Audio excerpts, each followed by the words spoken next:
Do you want a unit that can put a bolt rifle round through the eye of a Kroot at over 500 yards? Eliminators do it every day. So let's talk about them.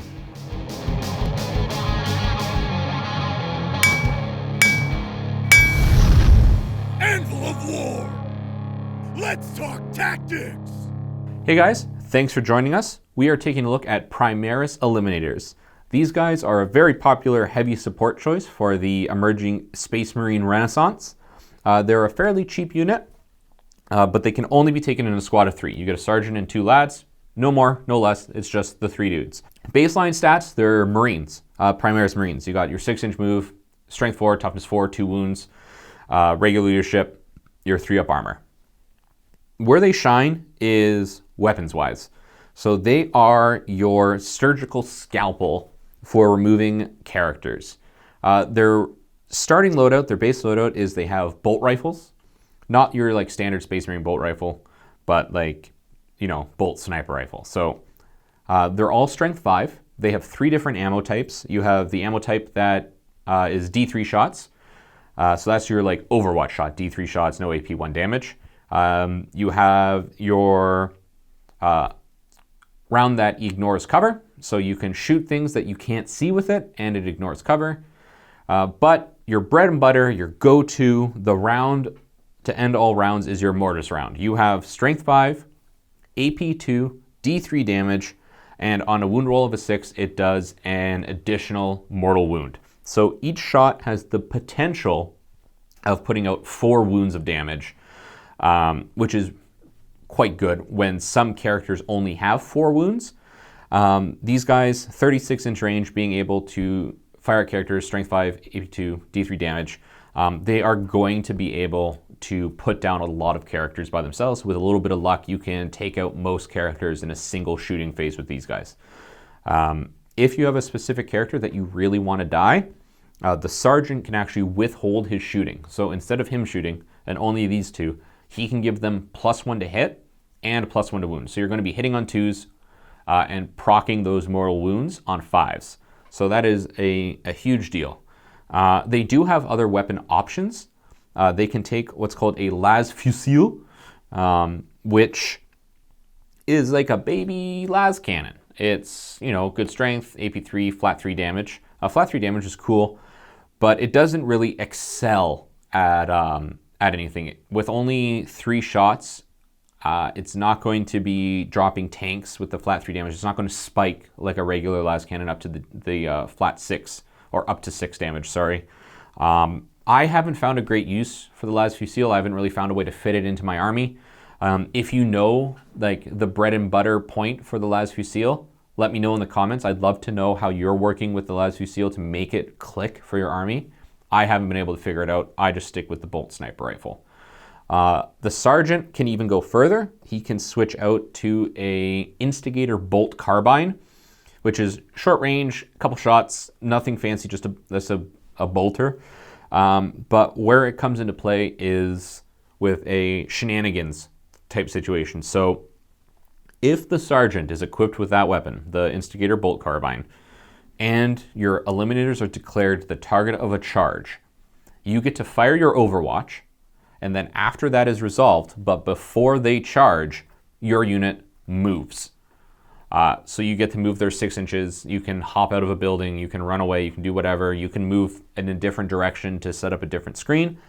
It just forces the opposing player to have to add 6 inches to their charge roll, which if they can't, then they don't fail. They don't succeed, they fail their charge, which is pretty cool, I guess, because these guys won't get tied up in combat. As you may have figured out by now, I mostly play Raven Guard. So with my eliminators, I run them as Raven Guard. And so as Raven Guard, when in cover more than 12 inches away, they get -1 to hit, which is really good for survivability for them. They also have camel cloaks. So this is an interesting sort of synergy with the Primaris, which you can also see in like their librarian and things like that, is Space Marines are base 3-up armor save. In cover, while wearing the camel cloak, you get +2 to your armor save. So essentially, you have a 1-up save. So what that means is you can ignore -1 AP and still have a 2-up armor save, which is really cool. So they're a fairly tough nut to crack on top of their 2 wounds. Keep in mind that doesn't work in melee, so that's where you may not want to get charged. With them in cover, shooting 36 inches, there's some nifty tricks you can play with them. Again, from a Raven Guard perspective, you have a stratagem that's called Decapitating Blow. So this is sort of a neat thing, is that if you kill the enemy warlord for 2 command points, you can play this, and it causes their entire army to lose a point of leadership, which doesn't sound like a lot, but if you're fighting Imperial Guard or big blobs of Kroot or cultists and things like that that aren't fearless, having a straight up -1 leadership across the entire board can be huge. And these guys excel at dropping characters. So it's expensive, 2 CP, but it can really help, especially if you get it off early, can help later on with some attrition setting in across the board. Another interesting thing with them is because they can scout deploy, so they get to deploy outside your deployment zone, you can use a Raven Guard strategy called Deadly Prize, which is if they're on an objective marker, you pay a CP and you essentially you booby trap the objective marker, so that way if your opponent moves a unit onto that marker, they take mortal wounds. So you can, like, if they have like a single model, like I'm going to capture this, I'm going to get a point, I'm going to win, and it's the booby trapped one, you can just kill that model and then they don't get it, which is cool. So these guys can be huddled, holding an objective. Let's say they get scared off or pushed back off of that, or heavens forbid killed. You can lay a trap before they die. The opponent, who is your opposing player, moves onto that objective marker and explodes. So that's cool. That's sort of what they can do by themselves. If you want to sort of bulk up this unit, you want to start giving them some synergies, some toys to play with. You have sort of the Phobos character line to choose. You have your Phobos captain, you have the lieutenant, you have the librarian who can sort of like hang out with them. The synergies for them aren't really going to go much farther than rerolling 1s to wound, rerolling your 1s to hit, or if it's chapter master, all of them. They don't really need help with that. They excel at being lone operators. For their low points cost and their ability to deploy outside your deployment zone, you can sort of set them and forget them. They work well on their own. They don't need babysitters. They have good leadership, good saves, good survivability, great damage output. They're a fantastic unit to just park in a corner and let them do what they do.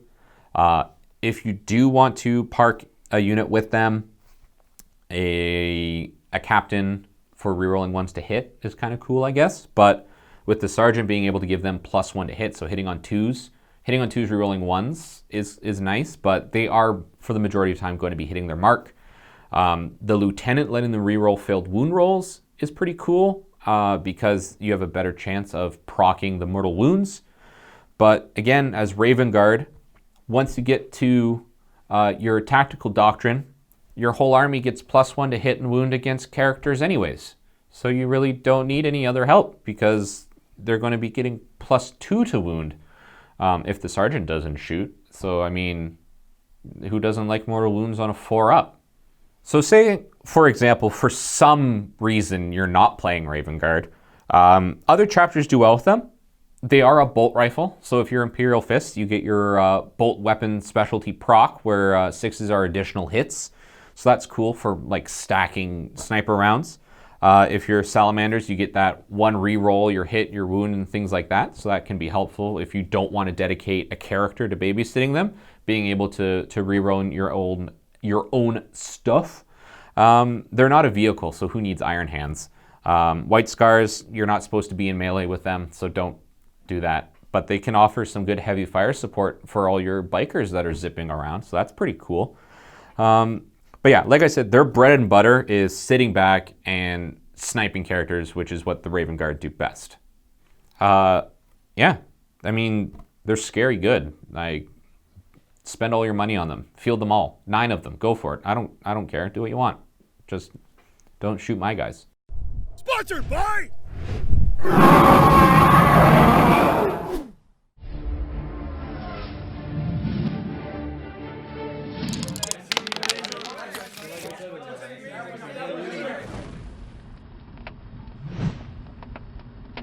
Thanks for tuning in. Be sure to leave a comment below if you like what you saw. Share this video, comment on the video, like the video, tell your friends, buy the video. I don't know, do whatever you want. Later. Thanks for tuning in. I forgot what I was gonna say. That's creepy as fuck, dude. You're just like sitting there